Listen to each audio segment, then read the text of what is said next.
Dubai നഗരത്തിലെ തിരക്കേറിയ പ്രധാന സ്ഥലങ്ങളെ തമ്മിൽ ബന്ധിപ്പിക്കുന്നതിന് വേണ്ടിയിട്ട് ദുബായ് ലൂപ്പ് എന്ന പേരിൽ അത്യാധുനിക ഭൂഗർഭ തുരങ്കപാത പദ്ധതി വരുന്നു. ഇലോൺ മസ്കിന്റെ ബോറിംഗ് കമ്പനിയുമായി സഹകരിച്ച് വികസിപ്പിക്കുന്ന ഈ ഗതാഗത പദ്ധതി ദുബായ് കിരീടാവകാശിയും UAE ഉപപ്രധാനമന്ത്രിയുമായ Sheikh Hamdan bin Mohammed bin Rashid Al മക്തൂമാണ് ഒരു വർഷം മുമ്പ് പ്രഖ്യാപിച്ചത്.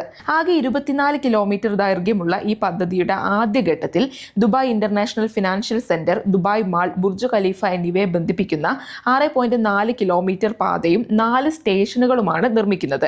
രണ്ടാം ഘട്ടത്തിൽ 19 സ്റ്റേഷനുകളുമായി 22.2 കിലോമീറ്റർ ദൂരത്തേക്ക് പാത വികസിപ്പിക്കുകയും world trade centre, financial district, business bay തുടങ്ങിയ ഇടങ്ങളെ കൂടി ബന്ധിപ്പിക്കുകയും ചെയ്യും.